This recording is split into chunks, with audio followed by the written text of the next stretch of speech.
is in 2014, not too many years ago, of the adult men crossing illegally into this country, roughly 1% had a child with them. Today, roughly 50% of the adult men crossing into the Rio Grande sector have a child with them.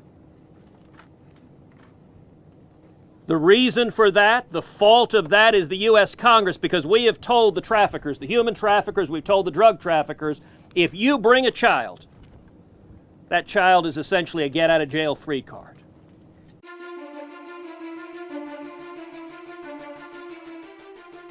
Let me first of all start by thanking all of the good men and women of Border Patrol and ICE and CBP who risk their lives. Y'all have an incredibly difficult job. It's an incredibly important job, and an awful lot of times it's a thankless job. And I want you to know, on behalf of 28 million Texans, we're saying thank you. We appreciate your standing up for this country. We are seeing an absolute humanitarian crisis on the border. This is unconscionable, what is happening. The last month, in the month of May, over 144,000 people were apprehended in 1 month, in a single month. This is a crisis. And unfortunately, this is a man-made crisis. The responsibility for this crisis lies directly on the United States Congress, on loopholes that Congress has put into law that are encouraging far too many people to make this arduous journey.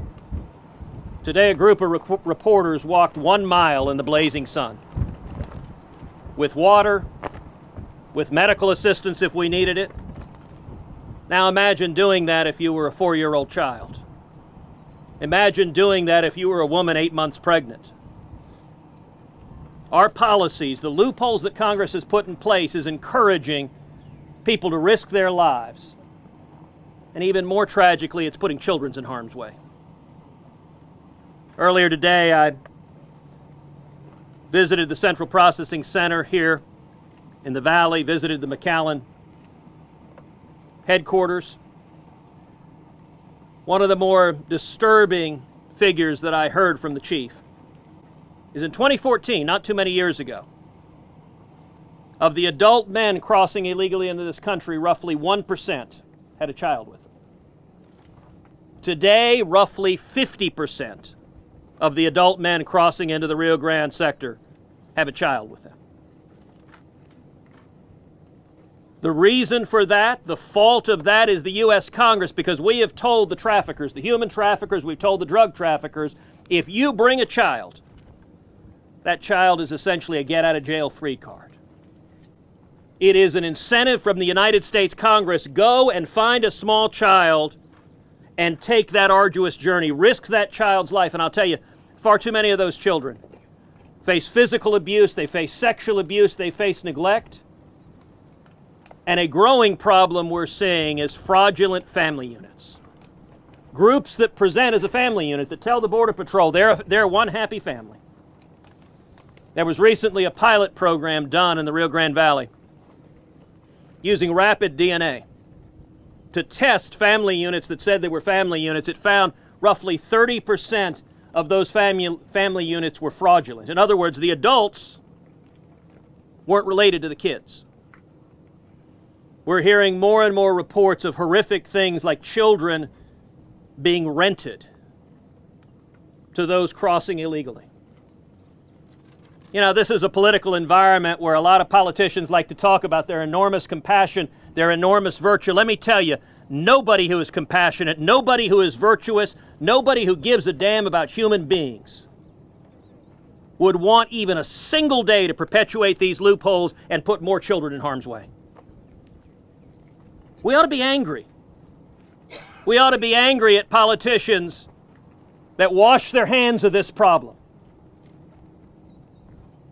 You know, every time I come down to the Valley, every time I come down to the border, I try to visit with Border Patrol agents, I try to visit with law enforcement, local leaders. What I'm hearing in South Texas and all along the border is this is a crisis that is overwhelming our ability to deal with it. It's overwhelming our infrastructure. It's overwhelming our healthcare system. It's overwhelming just here in the Rio Grande Valley. Chief told me that on average, one woman a day, they're taking to the hospital to deliver a baby. On average, one a day. Imagine being 8-9 months pregnant, making that journey. I visited with too many South Texas ranchers and farmers that have found the bodies of people abandoned. Children, pregnant women abandoned to die. It is time to end this crisis, and the only way we'll end this crisis